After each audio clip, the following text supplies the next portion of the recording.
Okay. Hi, everyone. Good morning. Hi, good morning. Great to see you all. We apologize for starting 3 minutes behind schedule. We're still expecting more people to join the call. Hi, Kikelomo. I can see you. Good morning. Good to Hi, good see morning. you. Okay. Okay, so today is the 20th day of May 2024. Like I'll always say, the weather looks great, and I'm delighted to welcome you to this interactive session. My name is Alicia Johnson Chibiri. I'm the Digital Product Manager at Fit Foundation, and I'll be your moderator for the day.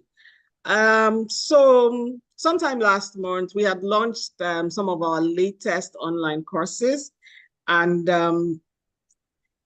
for aspiring entrepreneurs in the logistics, short-term rental, fashion, film and video production space. So if you do not attend that session, we'll always say you missed, but not to worry. We encourage you to visit our e-learn platform, which the address is elearning.faithfoundation.org. So you can explore what we have there. So beyond the new courses, we also have some, other offerings on the platform. Today's interactive session is an offshoot of that launch, and we're very excited to chat with our guest today, who is none other than Kikelomo Fola-Ogunniya. She's the co-founder of CargoPlug. So Kikelomo is a trained barrister and solicitor of the Supreme Court of Nigeria, having bagged her first degree in law from London Metropolitan University and an LLM degree at University College London. She's a seasoned logistics expert with over a decade of industry experience. She currently serves as a co-founder at CargoPlug, formerly called Jant to Giddy. So CargoPlug was formed out of a need to try to get things from the UK to Nigeria and has expanded to executing global deliveries and even local deliveries within Nigeria using bikes and vans. So CargoPlug is uniquely redefining Nigeria's logistics industry and has also gained the capacity to meet the needs of the B2B or B2C and B2B to C customers, and is recognized by CNN. Kikelomo is celebrated as one of the female entrepreneurs behind the tech boom in West Africa, highlighting her entrepreneurial prowess and innovation. So her achievements, go on and on, but we have her here in the flesh. So without much further ado, please let's welcome Kikelomo. Hi, Kikelomo, once again. Hi, it's great to have you here. Yeah, same here. Thank you so much for having me. Good morning, everyone. It's a pleasure to be here. Thank you to the entire Faith Foundation team and Oluchi in particular. Thank you too. So we'd like to mention that it's we plan it to be a very interactive session. So we'll be happy to entertain your questions at any time during the session. So I would start with just, a bit of your background and how long you've been doing this and what propelled you to do it. Okay, thank you, Oluchi. So my background, as you've read, I won't go into it. I'm a lawyer by profession. I was called to Nigeria in 2009. And then I went into practice right away. So I went to work in a law firm, one of the top law firms in Lagos. I did 2 years there. And then I got the opportunity to work in an oil service company. So they were recruiting. I applied for the job, and it was a friend of mine that told me about the job. So I applied, got in, and started working in. I was no longer doing core law. I was now a project support coordinator, but part of my work required legal advice. So yeah, while I was there, the friend that told me about the job, we both schooled in the UK, and then we came back and always wanted to shop from the UK. As people still do, is anybody coming from the UK? Do you have any auntie? Do you have any cousin? People still ask those kinds of questions on social media. So we just thought, you know what, instead of us always asking this question, why don't we try and solve the problem for ourselves and obviously for other people that are in our shoes, whether you've come back from the UK, whether you've never even been to the UK, but you want to source things from the UK, whether you're a business owner that sells things from UK stores, high street stores, and you want to bring things for your child or whatever, we'll start the service. And that was how we birthed Jan to Giddy. Now, when we started, this was in 2013, we registered the business in July. and commenced operations in November of the same year. We kind of started, Jantigidi means UK to Nigeria. So that was how we started the business. But of course, within a short time, we started doing the US, started doing Canada, started doing all kinds of things, bike deliveries within Lagos, exports. We now became like a one-stop shop for logistics and literally outgrew our name. We grew beyond the scope of our initial name. So within a few years, we realized the need to change the name from Jantigidi, but we just kept going because the name was already building a lot of momentum. We spoke to a number of our customers. Our customers are, no, don't change the name. Or Jantigidi, I love the name. No, but then we realized how limiting it was. And we had lost out on a number of opportunities because people just didn't know we did America and so on. So I guess when we turned 10 last year, when we reached the milestone of 10 years as Jantigidi, we decided that, okay, you know what, it's time to shed this load called Jantigidi. And then we rebranded as CargoPlug. So CargoPlug basically says exactly what it does. We're your plug for anything to do with cargo, whether it's by air, by sea, by land, however you want it. CargoPlug is your one-stop shop. So that kind of summarizes, I hope that summarizes how we entered logistics from law. My co-founder is actually a chemical engineer by profession. And somehow our skill sets as an engineer and a lawyer actually come in very, very handy for running the business. And I think that's one of the things that has kept us, our different strengths and how we complement each other is one of the things I believe has kept us in business for this long. Oh, okay, great. I mean, I like the background story because, yeah, the story is always a very key aspect of, businesses. Okay, so now that you guys have expanded, and I mean, you've mentioned that this rebranding has created more opportunities. I would like to know, walk me through, do you guys offer storage services or it's just, you bring it and you send it out immediately? What strategies do you use, if you do that, to maintain that optimal inventory levels while minimizing storage costs? Okay, so yeah, we offer storage on a small scale. So we have, for example, we have a customer who they sell the exact same product. So they have just one SKU. They might have it in different colors, but then we're dispatching for them every day. So rather than going to them every day, and sometimes he wasn't available, it's a male customer. Sometimes he wasn't available. Just okay, you know what? Why don't you store them in our office, right here in the office in our storage? So it was like maybe 3 or 4 Ghana must go bags, and how we maintain inventory was just record keeping. So basically, when the goods come in, of course, we count one by one. Even if he brings in 1 million pieces, we have to count everything to confirm what we got. How many of the black, how many of the pink, how many of the whites. So just inventory taking, basically. Stock taking.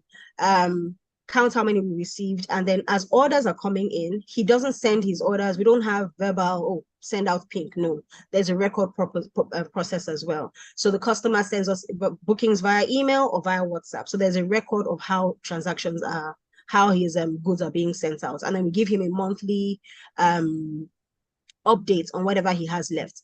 Now, aside just doing inventory and keeping things, we also have to have insurance cover on those goods because God forbid anything can happen. So we have fire and burglary insurance for the office space where we are. So of course his goods are part of those that are covered by our fire and burglary insurance. So that's how we kind of manage it, to make sure we have stock of what's coming in, send out the right things, and then give the customer continuous reports on whatever it is that we have left. And then of course, while they're in our custody, keep them fully insured.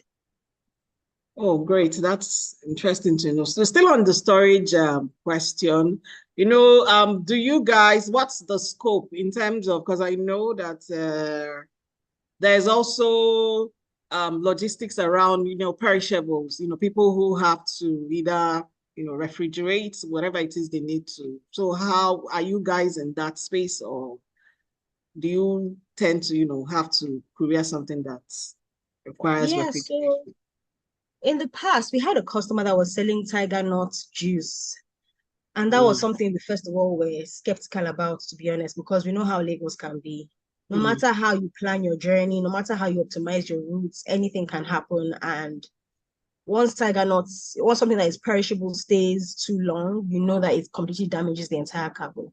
So we decided that we would obviously store them in our office. We had to get a freezer for her so that at least even if there's any wait period, the rider can have, because they had other things they were carrying at the same time. Of course, we've learned better since then, growth, thankful for growth. We've learned a better way to manage cold storage, or actually not manage them at all. So we have to, at some point, put a stop to to perishable goods. However, having said that, we have now created a service for cold logistics. So basically, we do cold storage, cold moves of goods around Nigeria as a whole. So we have trucks that are temperature controlled.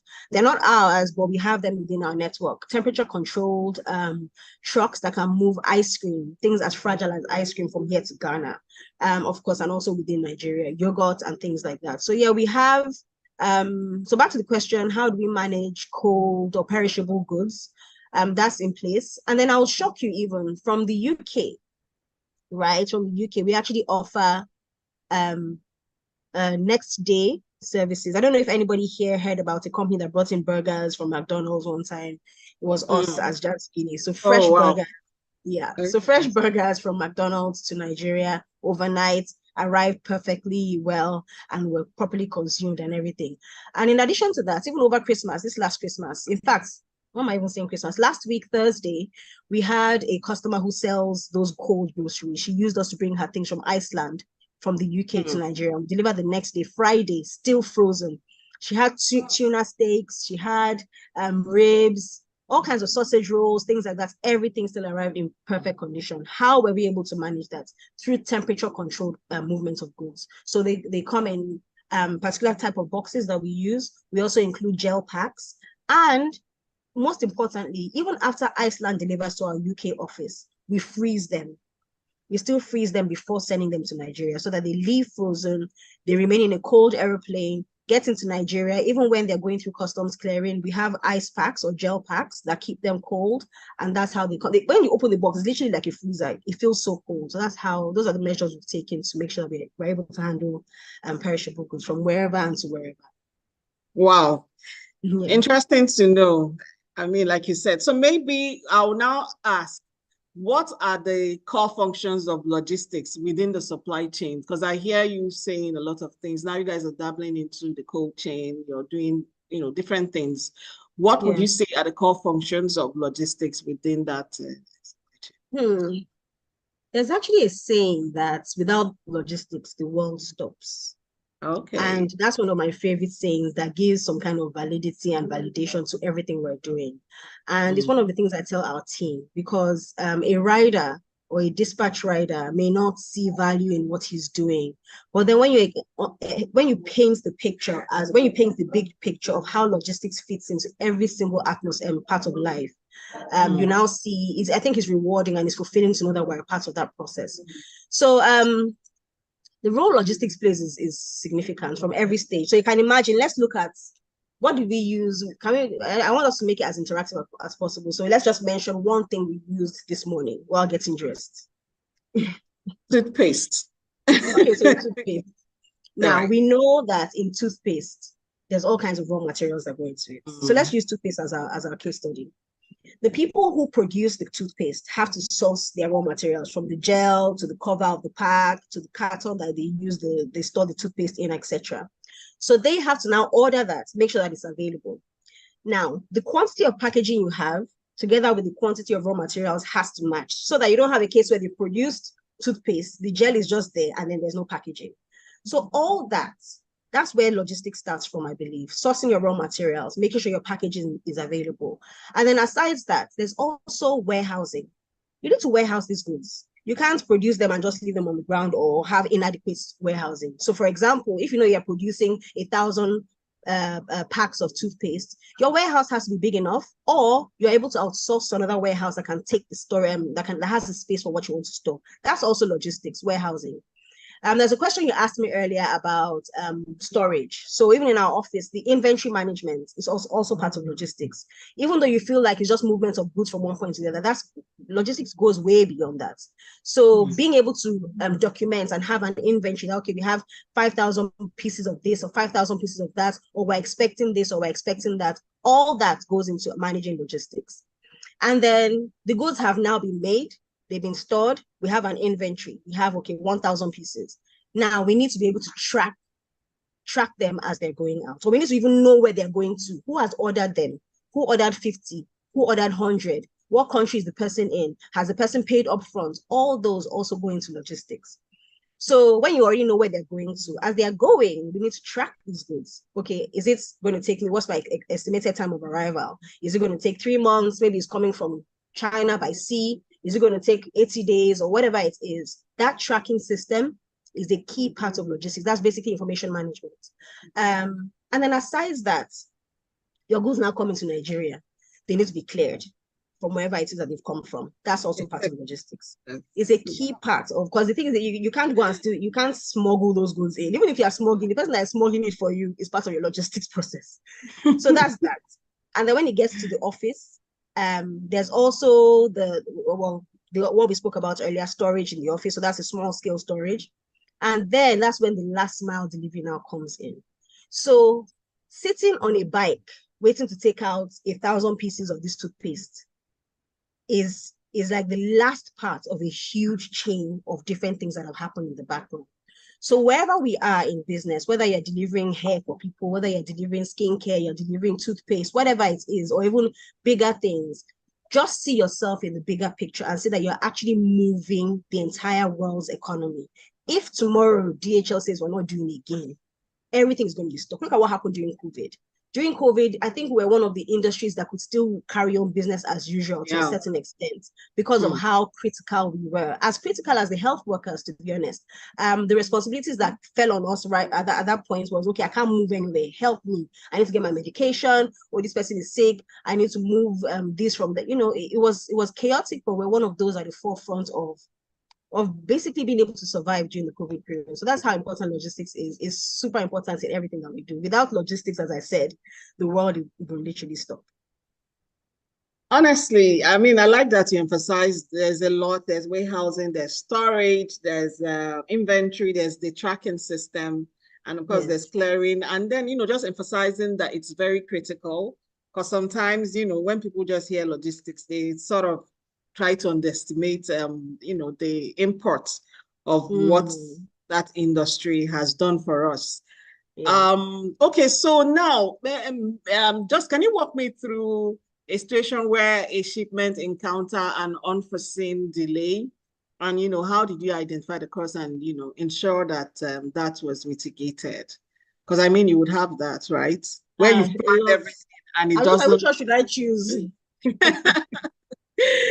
So yes, delays unfortunately are part and parcel of logistics at whatever level your company is, whether you're one of the big names or you're just starting out on day one.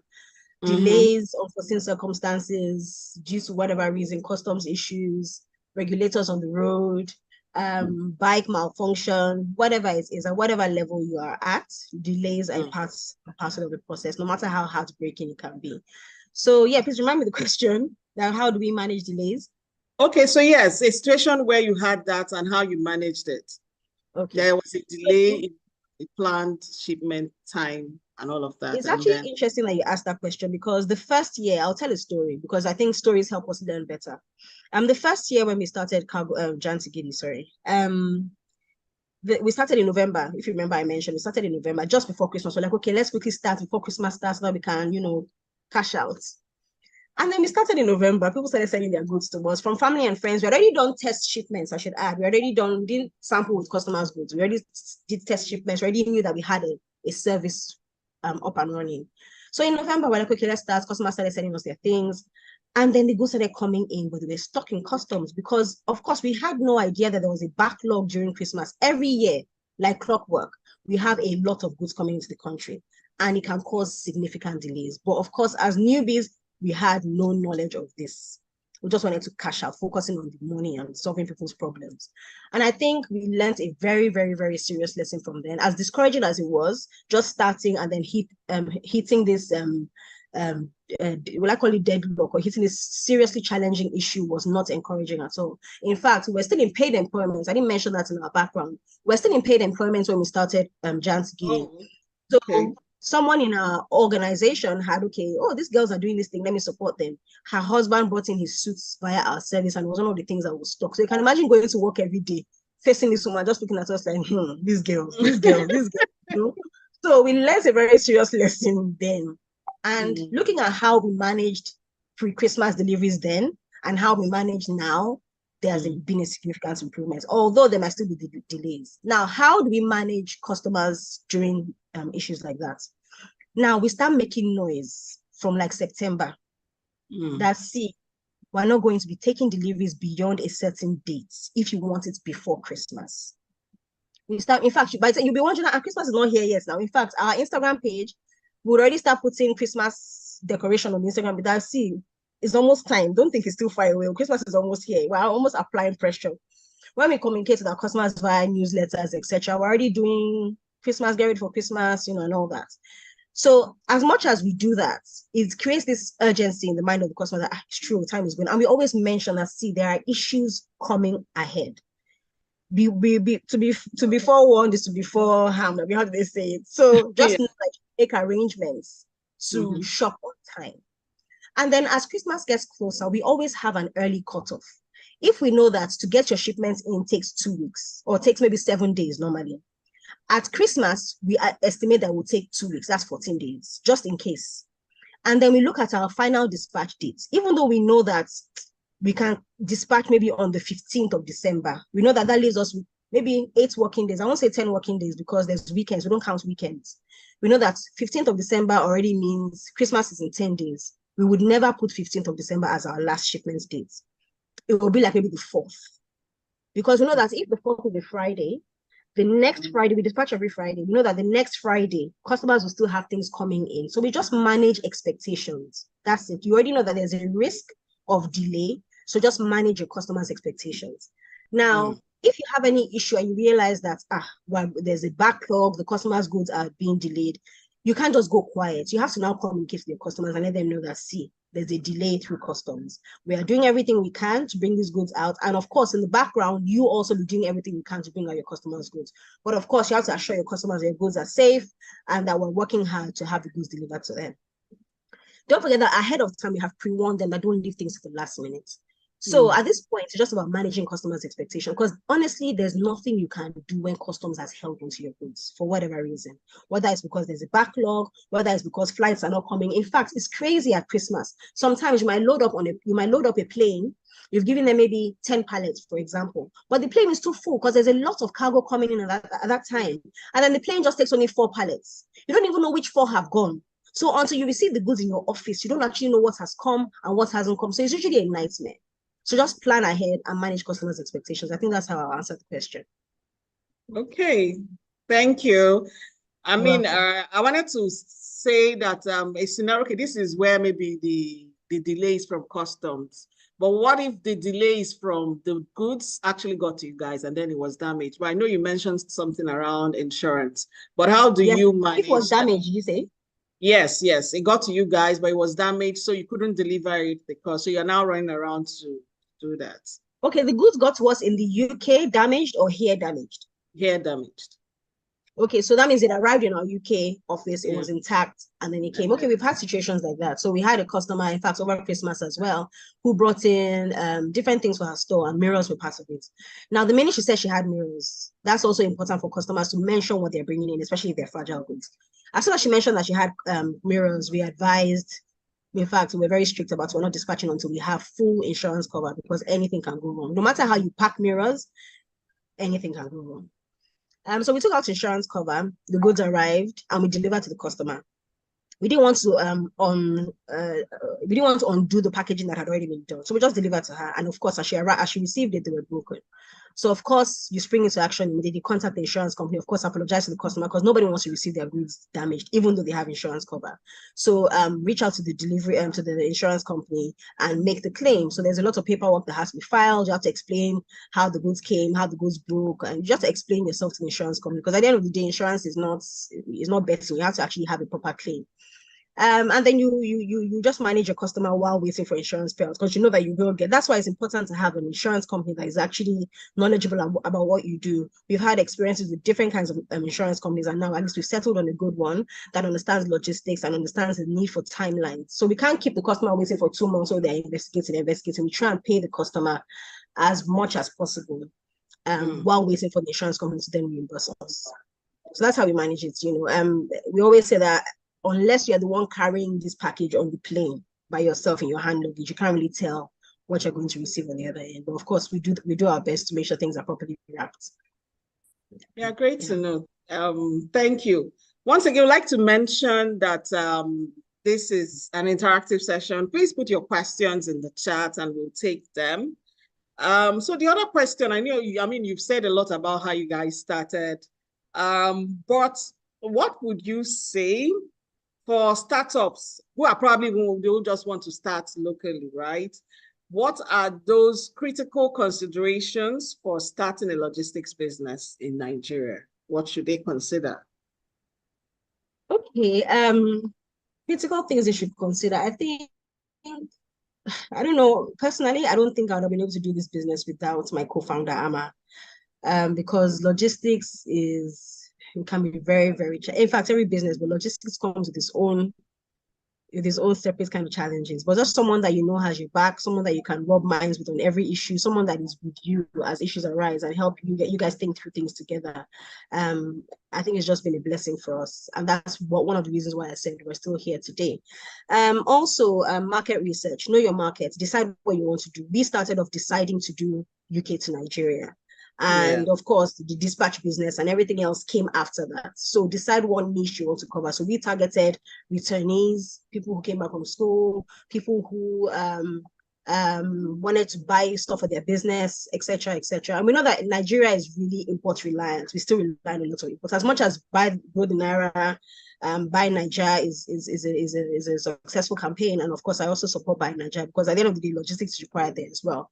But we are continuing to be import reliant at every level, whether you're sourcing raw materials, your packaging, etc. Even if it's coming from China and so on. So I think decide on how you want to enter the market, and then stay true to exactly who you are. So, but then of course, while staying true to who you are, like now we started with UK to Nigeria. We could have said no, because I beg, if you're coming with America, we're not doing it. If you're coming with China, we're not, or no. Be open-minded and innovate as you go along. If your customer has a need, look at your typical customer. So a returnee from the UK, for example, they come into Nigeria, they're probably working, they want to buy clothes to go to work, they want to stock up on their wardrobe for parties at the weekends. So craft your messaging around your customer in that light.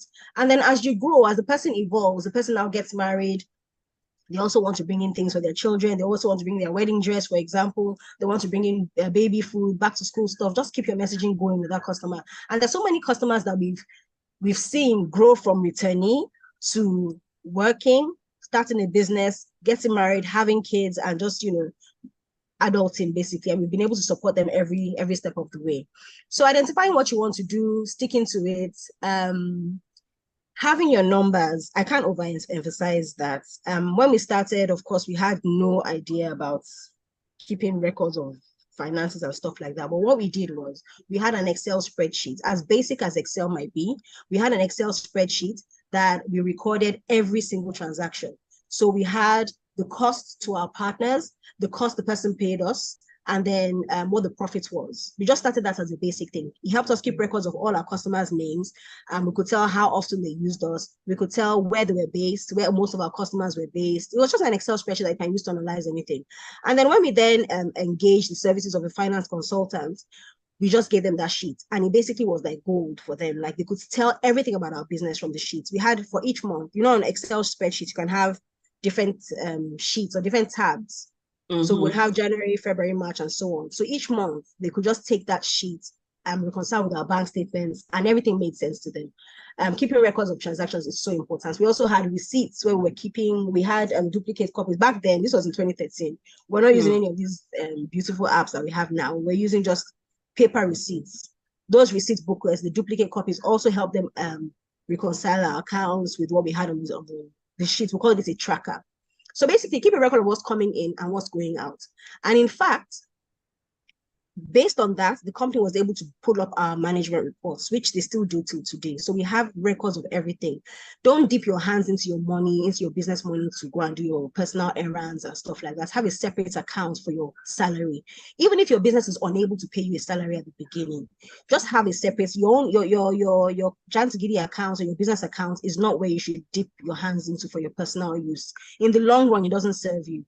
When we went to apply for I don't know if you know the LSETF, Lagos State Employment Trust Fund, we applied for a loan from LSETF, 5 million naira loan. And we walked into a room with PwC there. PwC was obviously they were there just for checks or what, for auditing or maybe checks, just to make sure that everything was being done by the book. And they asked us for our bank statements. We were able to present it, and they asked us questions based on our bank statements.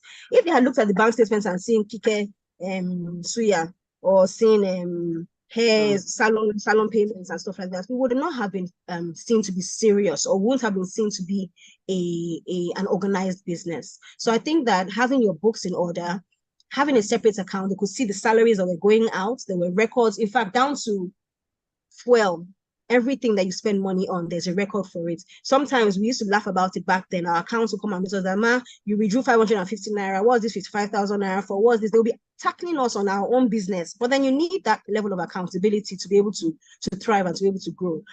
So yeah, those are some of the things I would say. Also have documentation. So for example, when you hire your first employee in February 2015, we hired our first employee. When you hire them, do they know what they're actually doing?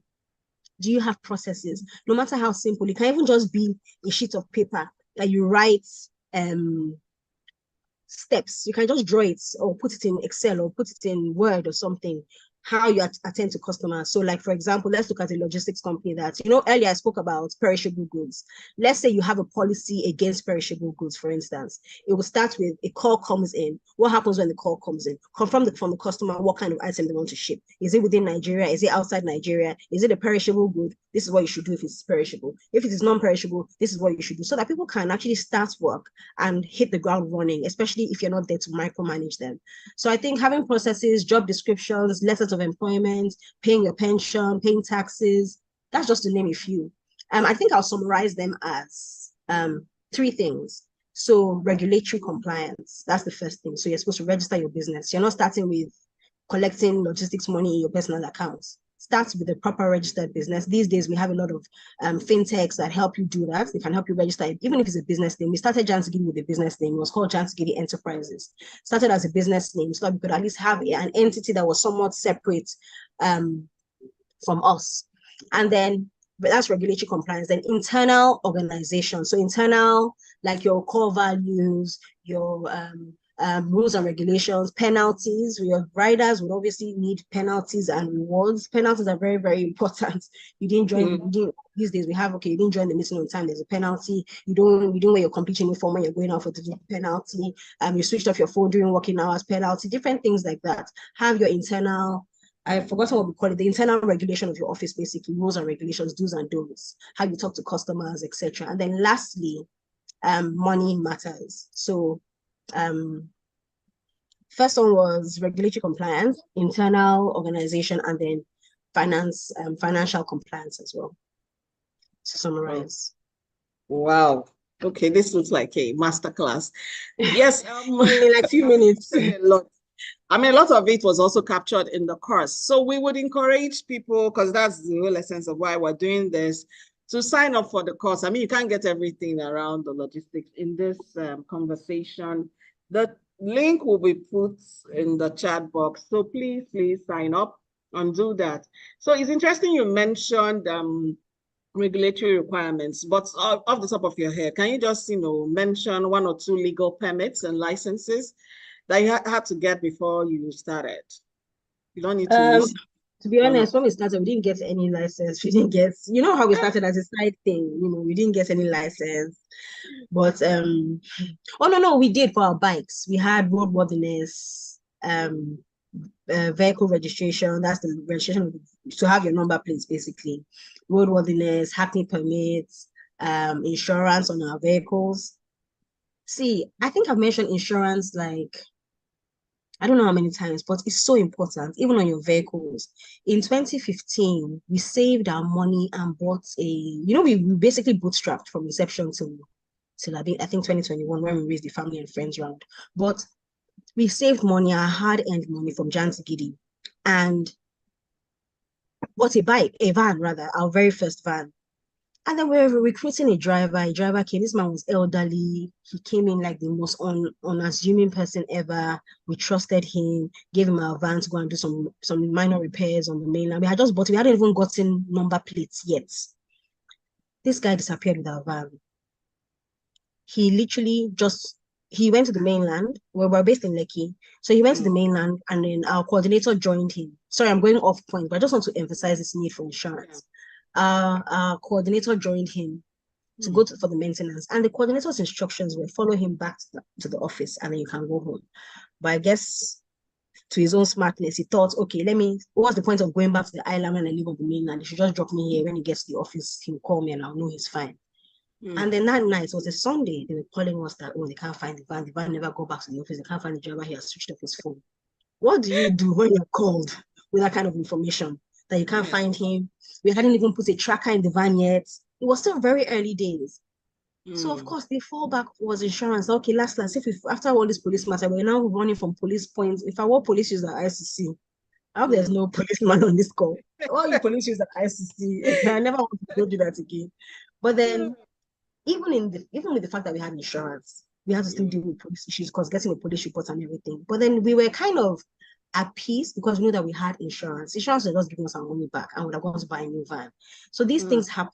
It can be your van today, it can be your bike tomorrow, it can be a laptop, it can be anything. So please, I would never ever stop preaching the gospel of insurance. Always make sure you have insurance. What was the question?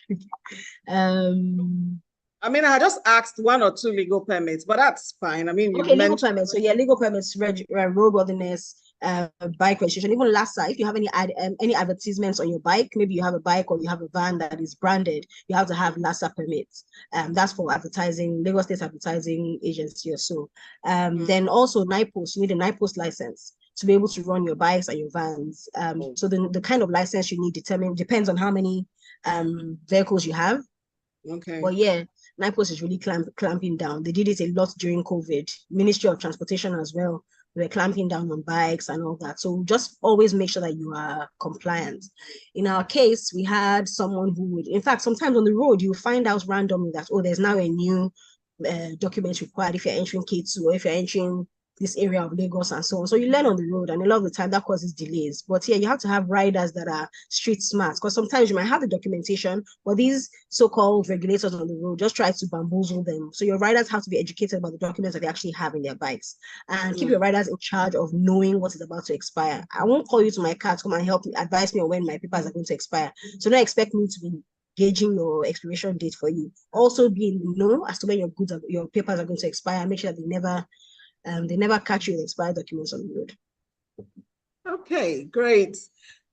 I mean, you said a lot, so we can't go through all of that. Just ensure, but insurance being at the top of it, make sure that you insure everything that is insurable. It will everything save insurable. So still on licenses, since you guys deal in the global space, I would ask if you're familiar with whether it's international trade regulations and custom procedures. Like what are the regulations that are key for someone who wants to do whether it's the Jan to Gidi now, let me use your term. Okay, the regulations that are key. I think the first thing is from going through customs, you need to know what HS code your goods are. So HS code, I don't know what HS stands for, but it's just a code that helps you, that tells what kind of the percentage of duty that can be levied on the product. So for example, you can say clothes 20%, furniture is contraband really, but there's still an HS code attached to every kind of item you're bringing in. So you need to know your HS codes, and also you need to also even have everybody has their specialties. You need to have a knowledgeable clearing agent that not only knows about clearing, but also has a valuable relationship with clearing with customs officials. So while bringing these things in, you might be talking about this paperwork. If you go there, you're insisting on paperwork. It's like when you're applying for a Nigerian passport. If you go and insist on, I applied online, they will tell you, go and get your answer from online. You just have to know how to move with the time. So have someone that can help you ease the process. Discussions with regulators especially with customs, whether it's by sea or by air, because we do both air and sea. I can tell you that for the past, I don't know how many years, I've not been to the airport to handle any clearing. The only time I went to the airport was just for something else, but not to go and clear my goods. So you have to have a good customs agent that can handle all this for you. But yeah, when it comes to regulations, we already know what's not allowed. You know the kind of items that are restricted. For example, bringing in mobile phones. as much as it might seem like it's not a big deal, from the US, we're able to bring it in fine. But from the UK, if you're using Courier, there are also different kinds of shipping, whether it's by cargo or by Courier. If you're using Courier, a phone can't just come in like that, or perfumes. They're classed as dangerous goods. So there's a difference where you can pack them, and then there are additional fees that come with that. So I guess these kinds of things you learn on the job. So yeah, perfumes, phones, drones, things like that they're treated as different from just your normal shoes and bags. Okay. To name a few. Okay. I wanted to go off screen. I wanted to say, but have you had situations where, a sister, a relative is coming back and they just help you, bring back some of these goods off the book? Like, For our as business? part of their luggage, yeah.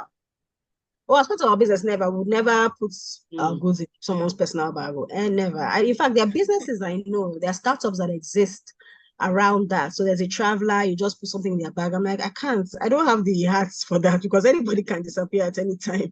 Yeah. Yeah, I don't think we would never do that, not as a professional logistics company. Okay. Okay, so going forward, whereas we're rounding up, I would just say, what are your thoughts on, some of the emerging trends in logistics, such as, of course, we've talked about automation, and how do you see these trends impacting the industry? In fact, we were having this conversation, I think last week, with our tech team. So we're saying, okay, AI, that's the trend, AI. How do we use AI for building our platform? But I know that the future of logistics involves having predictive shopping or predictive sourcing. So being able to tell when something is about to run out, being able to tell that, oh, there's a peak season coming up, people are going to school soon.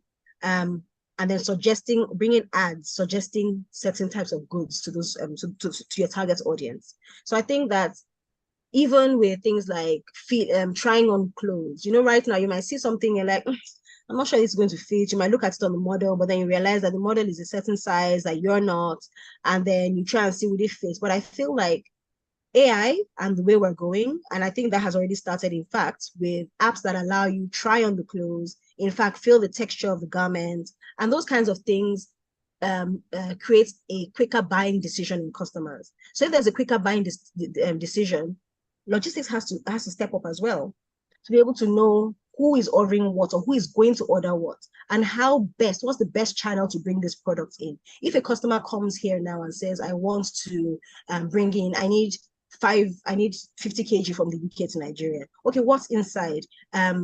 What's the best channel? Should we use sea freight? Should we use air freight? When do you need it? Those kinds of things should be able to be done by an AI prompter of some sort. So right now you have customer service. We're not removing customer service personnel, but then you have customer service that'll be asking several questions, but the AI can just summarize everything. In fact, right now when you're booking a ticket, your AI person can just tell you the best price, the best way to pack, the best routes, the best, I don't know, best of everything, because that's what customers want now at the right cost. So I think that's where I see those are the kinds of advancements I see, basically powered by AI predicting everything we want to do, faster deliveries at the right price. And I think, to summarize, I think logistics generally is all about moving the right products, right? The right products, the right person, because people have misdelivered things before. To the right person at the right price and the right time. So AI will just help us do that better. Yes, I've received a product I never ordered, and I guess they delivered my product to somebody else. But that's and guess what? If the mistake is even made by the big names, Amazon has delivered to us products. In fact, cat food. The customer never had any cat food or dog food. I'm like, how can Amazon? If Amazon can make that mistake, please just know that nobody above mistake. Yeah. Okay. So now I think I would ask how do you now determine pricing? That's something key that people want to know. How we determine pricing. So we have our partners. You already know, okay, you're buying tomatoes, for example, you're getting a delivery from China. You already know what it costs you to make that delivery happen. And for us, thankfully, we have the services of a finance consultant who helps us price everything. So even if we were to, like now, for example, if you say, okay, our profit margin is going to be 30%, let's just use that as an example. And but you realize you need to be flexible with your pricing. So some customers, you apply the 30%. So others that are bringing in bulk and are using you over a long period of time, you know that, okay, I have to drop this pricing. But then we don't make those decisions based off of how we feel. One thing we shy away from is just going off emotions or sentiment. Because this customer has been with us for a while, we should give them a discount. No, we need to look at the kind of business this customer is bringing, and then make the informed mathematical decision or scientific decision rather as to what kind of profit margin we would apply for what kind of discount rather we can reduce for the customer. So for pricing, I think for others that may not have a finance team, etc., I think one thing I would say is always take advantage of your friends that are accountants, because that was how we started. Take advantage of free. Yes, because at the beginning you can't pay. These people charge an arm and can charge an arm and a leg. So your business may not be able to afford it at that time, but just have a friend that, oh, please help me look through this thing. That was how we started. We had that Excel sheet and we're able to give it to someone to look through that could now build whatever it is that we have now. So lost my train of thought. So yeah, pricing. Know what it costs you. So and don't forget to include not just your cost to your partners. So for example, you're buying petrol. You say, okay, I spent 1K, meaning that I can no. You have to add the cost of your bike, the cost of rent. Even if you don't have a space, you should project like you have a space. See what it's going to cost you, because you're not going to walk out of your BQ forever. You're not going to walk out of your car forever. So factor in all these costs. They call them, I think, variable and fixed costs. So internet, the time you're using to answer the phone, everything that goes into your business, the lights being on in the office, petrol, the uniforms, the branding, every cost that goes into running that business, have it on a sheet of paper, and then decide what profit margin you want to apply. I think you should also look at the industry. So you can't say, oh, because it cost me 2,000 naira and I want a profit margin of 50%. I'll now apply, I don't know what 50% on 2,000 comes, maybe 5K from Lekki to Surulere. Nobody's going to patronize your delivery company. We also need to have an average, like see what the general market price is. And don't go around copying other people's rate cards, because you don't know their own costs. You don't know, maybe somebody's funding them. You don't know whether it's a racket. You don't know whether they're what's that word? They're fronting for someone or they're laundering money. Do you understand? Yeah. Look at your own individual costs and just benchmark yours against other, like from your market research. So I think those are the few things I'll say about pricing. Sometimes you can run promos, but please never run promos just because you can see your competitor is doing it. Do it because you know that you've already factored in, you people have pressed calculator very well to know exactly what your business can afford to chest when it comes to discounts. Okay. Yeah, that's interesting to know. You know, it's just almost like how what's this new app? The InDrive guys will check what's the cost on boats before they readjust their prices. But that's conversation. But then what you know, with all that, I don't know if they're profitable. So don't go and price based on this person because you want to. Just stay in your lane, but be aware of what is going on around you. That's how aware. Very important. Yeah. Okay, so now that you're talking about promos and, you know, how would you prioritize? Is it customer satisfaction? Let me say, okay, describe a situation where you went above and beyond for a client, maybe because they are your regular clients or something. A situation where we went above and beyond. It has happened. I can't think of it. Does that mean we're not going above and beyond? Sorry. I'm trying to think. Where have we gone above and beyond? Oh, yes. Okay, recently, we had a customer. So basically, one of our services includes ordering on behalf of customers. So somebody sees something she likes in the UK, she wants to bring it in, but then her Nigerian card isn't working, or she just can't even bother dealing with international payments. So they send us the links of what they want to buy. We go ahead to purchase, and then we bring it into Nigeria. It's a value-added service that we offer. So this particular client ordered something. She did it on time and was for her Christmas party. That's the first thing that comes to mind. I'm sure we've done some this year, but it was December last year. So She ordered this, we ordered it on her behalf, and they delivered it according to the tracking. It said it had been delivered to our office. But of course, as I said, people over there make mistakes also. So they misdelivered it. It was wrongly delivered to a wrong address. So we never actually received it. I should add that till today, we've not received it. So anyway, yeah, we still haven't received it. So we had to complain to because so the goods arrived, all our goods arrived, and it wasn't there. So we're like, where is this thing? We started tracing, and realized we never actually received it. So this customer had this deadline coming up. She had a birthday, her office party was for her office Christmas party, and there was a dress code. So I ordered a white top for her, amongst other things. And so in that situation, we're like, okay, this is a regular customer. Of course, we don't want to lose her. Even if it was a one-time customer, we don't want to lose the customer, but particularly for a loyal client. So we searched up and down the whole of the UK, looking for a similar top. In fact, looking for the same top, just searching for what else she can wear. And it was a particular thing. It wasn't just a plain white top. It has to be glam white or something like that. So we're looking for different things for her. This was, I think, going above and beyond, because at the end of the day, we had done our jobs by ordering, but then the store had failed to deliver and she had a looming deadline. We were now in the middle. We could have said, madam, we've contacted the store. Sorry, there's nothing they can do. But we decided to go and find alternatives. Now, we finally found the exact same top, but in a smaller size, in like one size smaller. But because it was a top that is open in front, you can manage a smaller top and it'll just be a bit more open and wear a camisole or whatever. That's too much detail. But anyway, we brought in the top and we had to use a faster delivery type. We have different delivery types. We have 1 to 2 working days. We have 2 working days. We have 3 to 5 working days. All sorts of amazing stuff at CargoPlug. So please take notes. So yeah, we use the faster service, faster than what the customer had paid us for. And of course, we didn't even charge her for that extra service. Now, it didn't even stop there. We delivered it right on time. And she even sent me a message thanking me thanking my team, 2 members of the team, just escalating to me that she didn't want to bring the issue to me, but that she's so happy with the way so-and-so person handled the transaction. And then she went on to be nominated for one of the best dress. I think that was just the icing on the cake. So yeah, that was something that we're particularly proud of, that we went over and beyond, and the customer was very happy. She's not going anywhere anytime soon. Oh, that's interesting to know. It's good to share the stories. But may I ask?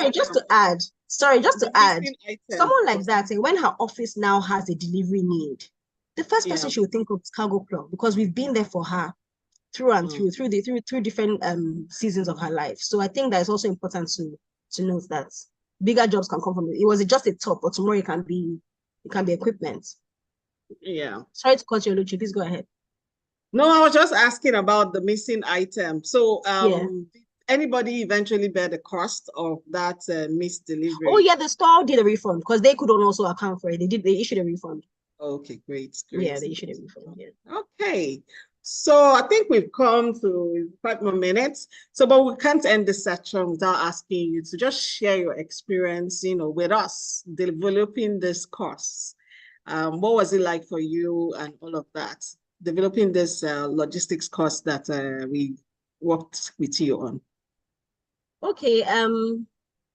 It was an amazing experience. I came to the Faith Foundation office in Pedro, I believe. And Oluchi was there to receive me. Oluchi basically was like my right hand, my co-facilitator. Oluchi and I think someone else on the camera crew. It was an amazing experience, and it put things in perspective for me, because sometimes you're just living life and doing routine stuff, or innovating or doing whatever fantastic things you're doing, but then having the opportunity to, I guess, impact other entrepreneurs is something I'm always happy to do. We had done similar courses actually when we turned 5 years in logistics. My co-founder and I did a course, but I think this was a bit different because there was an extension to what we had discussed. So yeah, I think it was an amazing opportunity. I should also add that the topic of the course, I think, is could you just remind me the topic of the course? I think it's how to set up and run a profitable delivery company, right? No. It's along those lines. It's how to, it's actually, I'm trying to get the exact name so that we don't say. But the thing is that what I want to focus how to on build a profitable courier business in Nigeria. Yeah, how to build a profitable courier business. Now, one thing I need to add, and this is very important to mention, as much as we build a profitable logistics business, it's also important to know when to stop building, because you might have made profit for a while, but then something goes left, and then you notice leakages, or you notice that things are not as before. So I think as much as you're working towards building a profitable logistics company, don't get to the point where, true story, we were doing logistics as the bike delivery service for, I think, since 2015. Mm-hmm. Now that service came to a stop. We actually stopped that service in September of last year, in 2023. So as much as I'm here speaking about how to build a profitable courier business, we no longer have the courier business, because we had outsourced the management of the courier business to a company. We had outsourced, okay, so maybe my mom, my spoke and chain, people, the headaches were just too many. My spoke and chain has spoiled, my petrol is not enough. So we just said, you know what, we're going to outsource the management of the fleet. When it comes to mechanic, when it comes to hiring riders, although we had a good crop of riders that were with us for a very long time. When it comes to maintenance generally, engine oil, all those things, I don't know the difference between this engine oil and that engine. So why don't I just outsource it to someone that can handle it? Now they took the headache off us, and it worked for us for about 5 years. But then when fuel prices went up last year, it took up the price of this account, this outsourced company, right? So let's say you're charging us $1,000, it now went to be 5K, for example. Now we had the decision to make, okay, should we increase our delivery cost, which we did, and everybody kind of understood. But after a while, by the time they increased their management costs and their this and that, we now realize that, see, this business is no longer paying for itself. Let's forget profit now. This particular arm of the business is no longer paying for itself. So we had to make the very, very hard and emotional decision to end that business and focus on the other parts that are still profitable. Now, if the government, that's from government regulation, right? As soon as from May, we chested it up to September. We're like, no, this minus cannot work. But guess what? If you have not been keeping records to know of what is coming in and what is going out, you won't even know that this thing is killing your business. And then before you know it, the import part of your business or the export part of your business becomes unprofitable because they're paying for another part of the business that is leaking or that is draining your resources. So thanks to our system that we had in place, your numbers talk to you. So how to build a profitable courier business? Yes, but also know when it no longer becomes profitable and when you need to pivot into something else. It doesn't mean you've failed. I've learned ways not to do X, Y, Z. But at the same time, we have a profitable business that is thriving and is doing well because we've cut off the leprous part of the business. So I think it was very important for me to mention that, so that you know that as much as it's important to build it was profitable for many years, but then we've kind of lost that part of the business, but we've gone on to bigger things. So we have trucks and vans instead of the bikes. So yeah, I just thought to close with that. Okay, great. Thank you very much.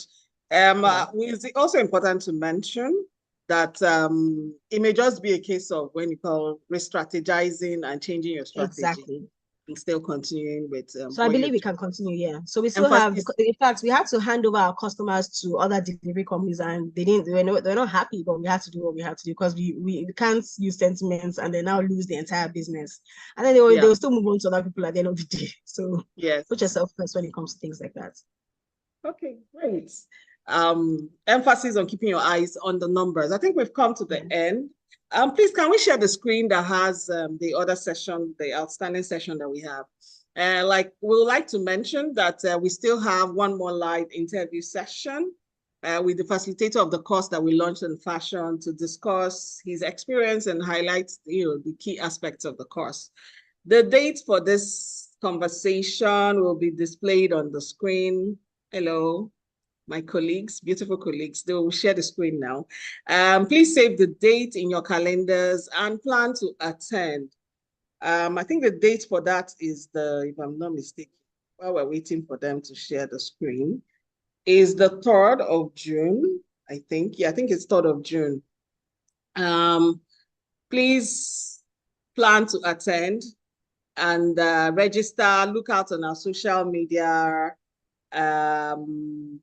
Take a screenshot, do all of that. Once again, we encourage you to explore our e-learning platform and sign up, enroll on some of our service offerings. We have a lot, that we're offering there.